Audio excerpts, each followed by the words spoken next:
All right, we will say good day. The title of this transmission is Parallel Realities and You. And you, and you, and you, and you, and you. Let us begin by a brief explanation of how you can understand that there are such things as parallel realities. You understand that your scientists have been seeking what they call a unified theory for quite some time.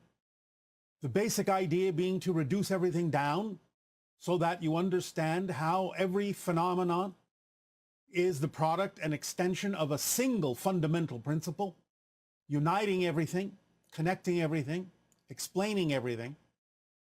Well, this would have to be true not only for what they consider to be the forces of the universe, but for space-time itself, that which is the fundamental underpinning of the idea of reality as you understand it. So not only must the idea of gravity and the atomic forces and electromagnetism all be reduced to an understanding of extensions of a fundamental principle, but space itself and time itself must also be reduced. The idea of the ultimate reduction of space would be as a single dimensionless point. We can call that single dimensionless point here. The idea of the reduction of time would be a single timeless moment. We can call that single timeless moment now. So we have the idea of a here and a now, and everything being here and now.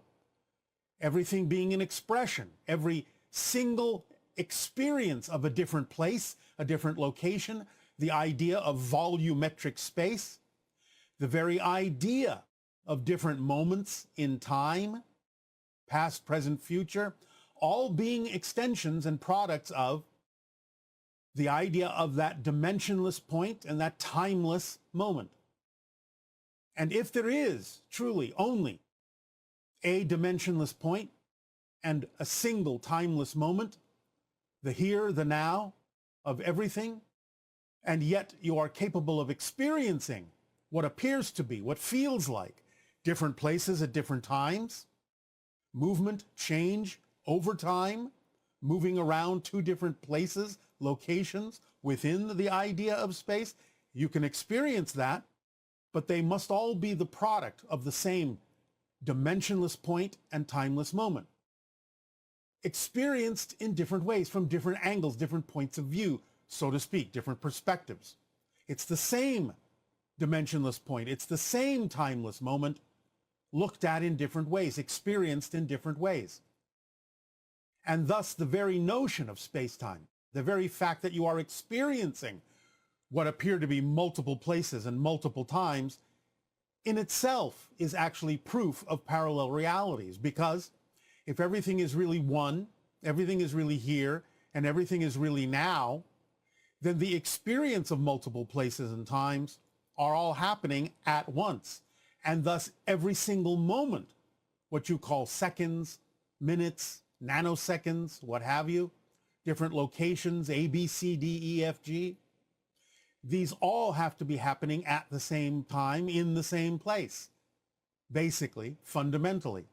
And therefore, every single tick of the clock is actually an experience of a different parallel reality. Every single movement, no matter how small, is actually the experience of a different parallel reality, all existing simultaneously with every other moment, every other place. So parallel realities really are the fundamental underlying reality that you do experience.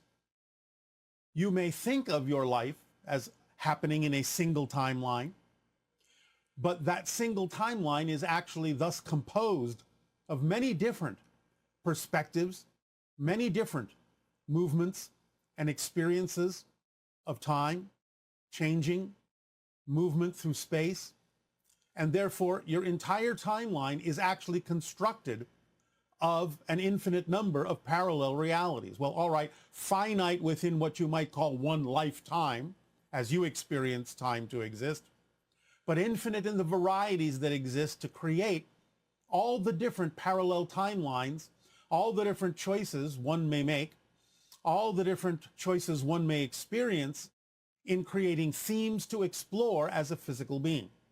So yes, finite to a certain degree that is relevant for whatever theme you are exploring as a physical being, as a physical consciousness, from a physical point of view, but infinite in the vast number of parallel timelines there can be, being experienced by an infinite number of versions of what you consider yourself to be. Now, of course, all those other versions are not you as a person. They are their own people, but you cross-connect to them, as we have explained, through energy, downloading information and experience from all these different parallel versions of your greater being, experiencing all these multiple incarnations simultaneously in parallel timelines. But again, remember, each parallel timeline, each timeline that seems like a single timeline is still going to be composed of different frames, you could say, that are grabbed from a variety of parallel realities in order to create the single timeline that you believe your life represents. So you're really cross-connecting in a constantly changing dynamic pattern of downloading information and experience from any number of parallel versions of yourselves, where and when it is relevant for you to do so, in order to enhance and inform the timeline that you are constructing constantly, moment by moment by moment, into what appears to be a single timeline that is actually the product of a multitude of timelines and a multitude of parallel reality experiences being had by all the different simultaneous incarnations that your oversoul is experiencing all at once. This is why you have such a wide variety of choices available to you, even though some of them may seem limited to the themes and the relevance of those themes that you are exploring. Nevertheless, this is why you can experience the destiny you have created for yourself in so many different ways. Why you can, as I say, go down that hallway, because that hallway is you. You cannot do anything other than the way you, this person, would do it. But you can do it in any number of ways that this person would choose to do it. You can walk, you can run, you can be happy, you can be sad, you can be contemplative, you can be angry, you can do it by going slowly, you can do it by jumping up and down, you can be excited, you can be calm, you can look in every doorway down the hall, you can ignore them all, you can go backwards, forwards. It's up to you how to utilize the dynamic connections that you are calling upon and connecting to from a myriad of parallel reality frames that are all existing at the same time. But you do this in a way where you have a certain kind of energy pattern to it. If you have, from time to time, seen things like moire patterns or mandalas, this is really the meaning of a mandala. The mandala is an expression of the kinds of energy patterns your consciousness is using to tap into different parallel realities, which is why mandalas as a permission slip sometimes can connect you to the multidimensional awareness that they do, because the mandalas and patterns similar to mandalas, different kinds of geometric forms of that nature, especially multidimensional ones like Merkabas and so on and so forth, are actually representative of the kind of energy patterns your consciousness is forming to tap into these different parallel realities and link to them and draw information down those lines, those mandala lines, crisscrossing here and there. This is why many of these ideas of focusing on mandalas can help expand your awareness of the multidimensional existence that you have, what you're tapping into on physical, non-physical, multidimensional levels through time and space, beyond time and space. So using mandalas that way to tap into different parallel realities as a permission slip can be very powerful in your meditations, to allow you to start cross-connecting and be a little bit more aware and realize a little bit more of what realities you are tapping into, what versions of yourselves, what counterparts of yourselves, what other incarnations, perhaps even not only on Earth but in other civilizations, you are drawing from in parallel lifetimes. in order to inform this lifetime, even as all those other lives may be drawing upon your experiences to inform their experiences in their lifetimes, in their timelines, also constructed of a myriad of parallel reality moments. So it's quite a dynamically complex pattern of energy, of consciousness, expressing itself in these geometric patterns of vibrational awareness that create the unique you that you are. No mandala is the same as any other mandala. Even if it's off by a fraction of an inch, it's still very different. It's creating a new pattern to draw down on new information. And I remind you that you're constantly dynamically plugging and unplugging in from these things. The idea of connecting to what you read as past life memories, future life memories, so on and so forth, is constantly shifting and changing to service whatever it is you have determined are the themes you're exploring as this particular personality. But you are constantly drawing upon a multitude of interdimensional experiences in parallel reality timelines to inform who you are here and now, which is why you have such a great degree of flexibility of changing who you are, because every moment is new. You can unplug from everything and replug into many different things and define who you are in this moment, who it is you prefer to be, who is the idealized expression of yourself in this particular personality construct as this version of the greater being that you are. Thus approaching more understanding and awareness of this greater being that you are, the oversoul of oversouls, and connecting to source in a way that allows you to know that while you are, yes, an individualized reflection of all that is, you are also simultaneously all that is experiencing itself as a reflection, as an aspect, as a piece of itself. So it's both. You are the one and you are the all. Simultaneously, and this understanding of the mandala connection and the vibrational patterns that you use in your consciousness to connect and draw down information and experience from the multitude of parallel realities from which you construct each of your timelines can help you feel more expanded, can allow you to begin to experience more synchronicity in a multidimensional way in your lifetimes, can give you more of an expanded feeling of operating from the higher mind level of non-physical reality and the oversoul level beyond that, can expand your vision, your awareness, your sensitivity to seeing things that were heretofore invisible to you, because you're now going to include more ideas from different parallel reality dimensions into your awareness, now going through this shift into the awakening, where you can proceed to raise your vibration to the point where more things from the spirit world and more things from multidimensional realities can be perceived by you, so that you can expand and enrich your experience of reality, knowing that your experience of reality is actually the result of many different choices from many different realities that are all going to be relevant for your expansion into more self-awareness of what you are and who you are as an aspect of all that is. So, later on, we will experience a meditation to help you guide yourself in this way by using the idea of mandalas, using the idea of the patterns and vibrations of energies, and will help you by utilizing this permission slip to really begin to get more sensitized to being able to perceive things that have been around you all the time, multidimensionally, but which were heretofore invisible to you, which can now become part of your world. So we thank you for allowing us to share this information of parallel realities and you and how you use them, so you can have more awareness, more conscious awareness of how to use them to your advantage, to enrich your experience, to have a fuller life of joy, a fuller life of creativity, of imagination and intuition and perception.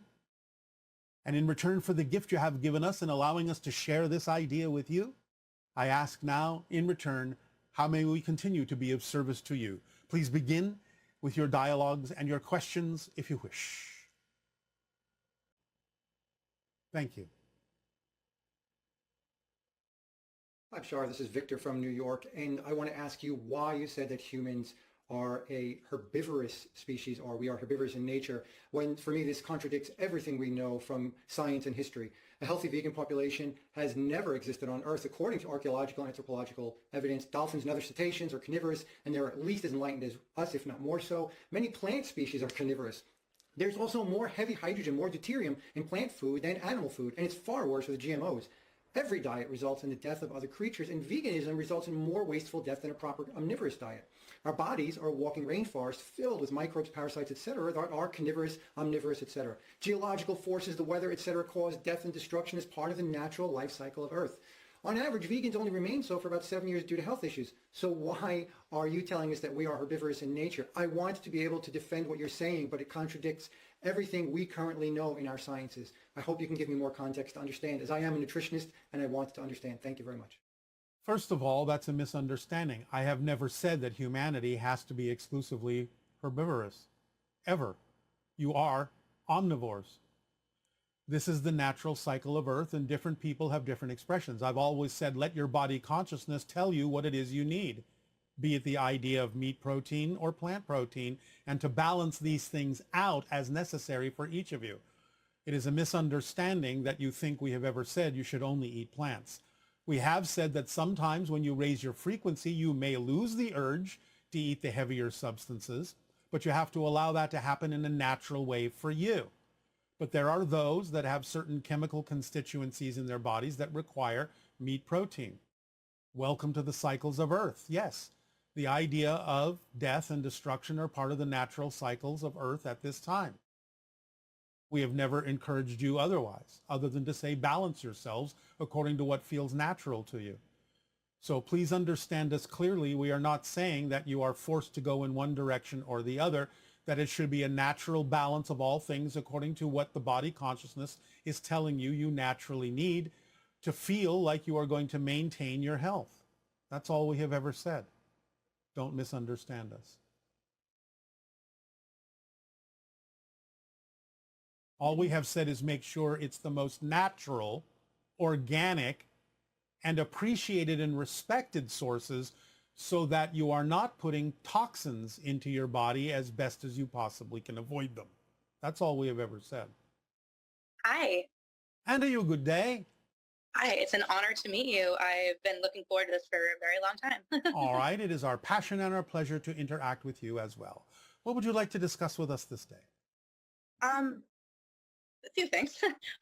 So first, I am very curious about the process of channeling, more so from your end, and more what the process is like for you. I grew up, my father is somewhat psychic-esque, we could say, and I walked in on him when I was in high school speaking in tongues as he was working on my stepmother who had an illness at the time, and it's recently just been in my mind a lot, like come back to my memory like crazy, and I am curious if there is a connection between speaking and people that are able to speak in tongues, and if there's a difference between people who are speaking in like a tongues or a different language when they're All right. maybe. Yes, there are different ways of expressing this, but we will say this. What many people on your planet call speaking in tongues, or even have referred to as light language, is kind of an embryonic form of channeling without a translation into an understandable language. So in other words, it's the raw, unfiltered energy vibrations that they're bringing through that need some sort of sonic accompaniment, but that doesn't mean that their brain is translating it into an understandable language.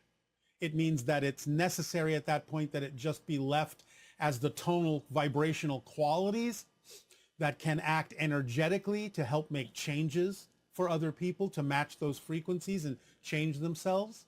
So it's kind of like a level of channeling that is left just above the idea of actually translating it into understandable language for the physical mind.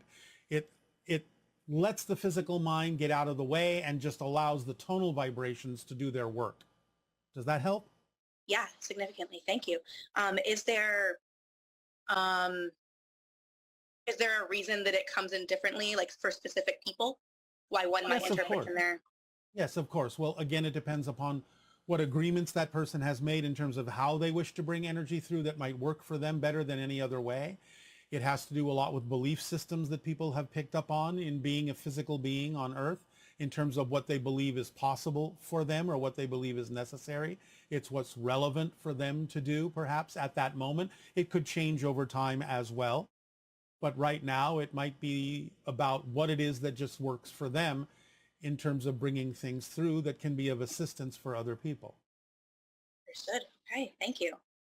Um, I I was in another one of your live events recently, and during the meditation, I felt a connection a vibration that I've never felt before. And I mean, I say vibration very, very, very literally. Yes.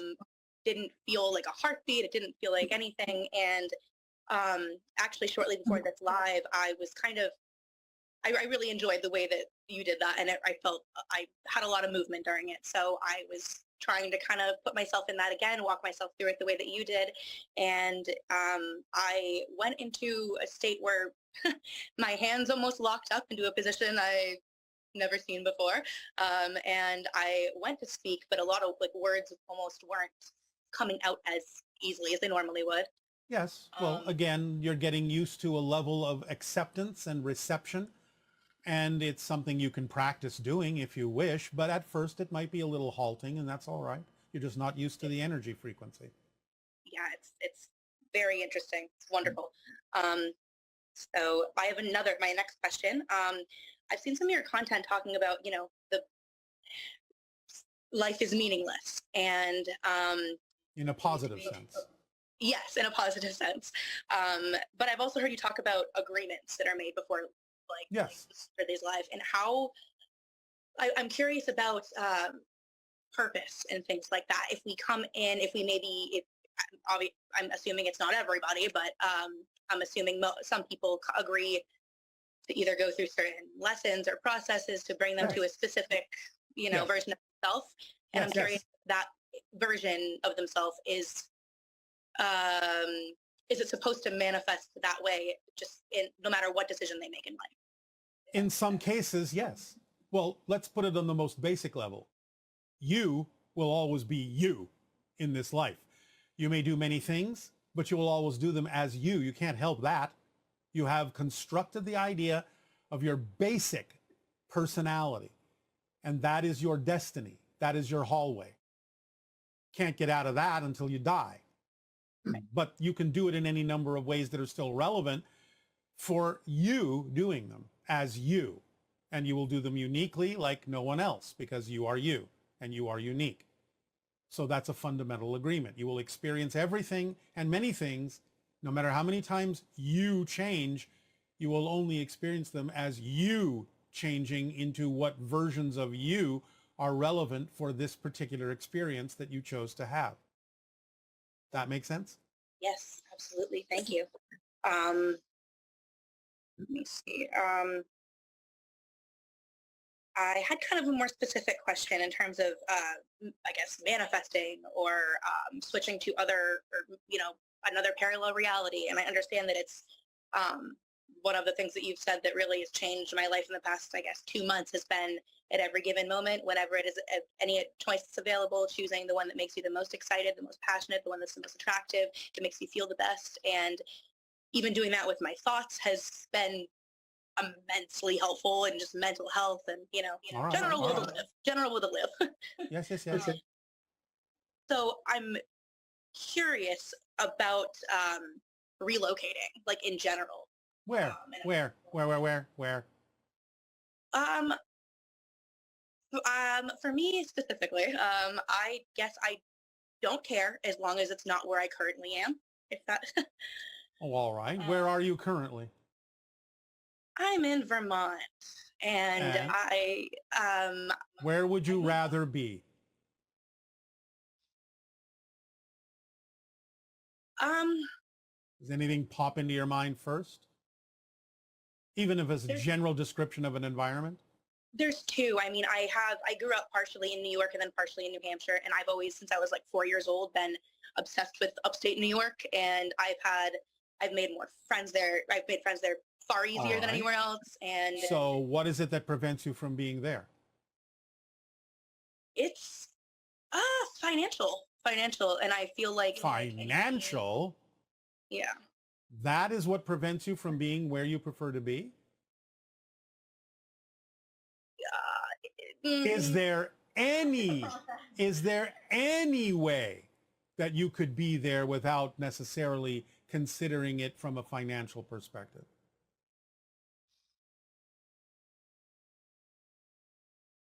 I'm Or, not. or is there something you could do in that location that would provide what you need to stay there?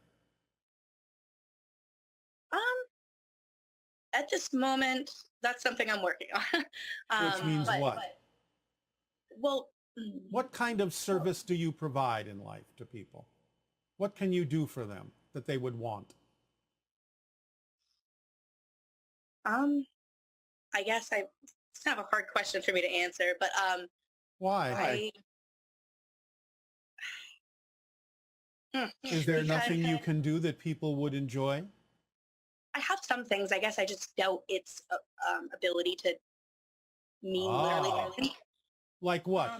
I've gotten very like obvious. I said I grew up very spiritual, and I grew up into very like quantum jumping and learning about like different matrix energetics and different Yeah. forms of magic and all of that. And I I tried I tried college. I tried like 4 different majors. It just never ever worked. And I All right, but those things don't necessarily have anything to do with what it is you have to give as a gift. What would you like to be doing? If you could do anything, what would you wish could support you? um I okay. I want to learn what this is. I want to learn more about everything. I guess I'm very into metaphysics and astrology, and All right, all right. I want to learn more about. I guess I really have been focused on taking control back and not letting all of these things that people said and did to me that I for some reason chose to believe and let it affect me, and trying to like release all of those so that All right. But in the meantime, what can you give to other people that they would enjoy receiving from you? I mean, I guess in that way it would just be making content. I assume about like I'm very into astrology, and I've been I've been And thinking about making videos and going on TikTok or you've something. been thinking about it, but why not do it? I'm horrified, and I don't want to be. You're horrified? Yeah, I have a fear of Yeah. Yes. being perceived, I guess, in just a very basic sense. Like So, you are being selfish. Mhm. Do you understand why I'm saying it that way? Yeah, If you have a gift to give and you are not giving it, you're depriving someone of getting it who's waiting to receive it because you're horrified. yeah. Do you understand that if you have a gift to give, there is someone waiting to receive it? Otherwise, you wouldn't be excited about having it and giving it. That's how it works. As we say, there's no such thing as a one-sided coin. If you have the head, the tail has to be there or there isn't a coin.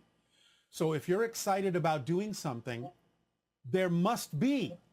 That's your clue that there's someone waiting to receive it. And by not giving it, you're depriving them. You're making them wait. They're looking for something and you're holding it back from them. It's not very nice. No, it's not. Thank you. That was wonderful to hear. So stop being so concerned about yourself and be of service to others, to give them what you have to share for those who are waiting. Yes, there'll be those who aren't waiting for it, but that's not your audience anyway. So who cares? There are those that are waiting to receive, those that are waiting to connect with you. Make the connection the best you can. You'll change, you'll improve, you'll get better, but you won't get better if you don't start because you're not going to practice. So you have to start somewhere. And if you do that, then you are giving the best you can. You are being of service the best you can. And when you are being of service the best you can, you will be served in turn. you will be supported. But if you're not willing to support others by giving them your gift, how is the universe going to reflect that support back to you by supporting you in the ability to support others? You're not starting the ball rolling. You're not starting the reflection. So nothing comes back, and you're afraid you won't be supported because you're not the one that's doing the supporting. So how can you get a reflection of support? You have to support to be supported. You have to serve to be served. Physical reality is a reflection. Unless you initiate, nothing comes back. If you don't have an image in the mirror, there's no reflection. If the lights are off, you don't see anything. Turn the lights on so you can see your reflection, so the reflection can come back to you and support you and guide you. Thank You're you. sitting in the dark. Yeah. Click, turn the light on. Start serving in any way you can. Use your imagination. Put it out there. Be excited about it. You'll see it will support you. And remember, there's more ways to be supported than just financially. Remember, there are different forms of abundance. Let them all work for you. Don't get stuck on one. Otherwise, you close the doors through which all the other forms of abundance could also be reflected to you. Definitely. So, is that enough of a kick in the pants for you? Absolutely. That was, thank you so much. That was really, really significant. So thank you. You're welcome. Happy to oblige because you're worth it. Thank And you. you have gifts to give. Don't deprive people of your gifts. You're here for a reason. Appreciate yourself. Yeah. It's, yeah, you're definitely right. And from, I see where a lot of it is definitely in like my, yeah, I just decide to hold myself back because I get scared and it's very Exactly. obvious and silly and like, it's, yeah. Don't deprive others of what you have to give. It's selfish. I didn't It's think about it self-serving. like that. So Now you can. yeah, thank you. Anything else, or do you have what you need to move forward? I think I have what I need to move forward. Thank you beyond words. This was incredible. Thank you. You are welcome beyond words. Our unconditional love to you and encouragement. Good day. Aveo. Goodbye.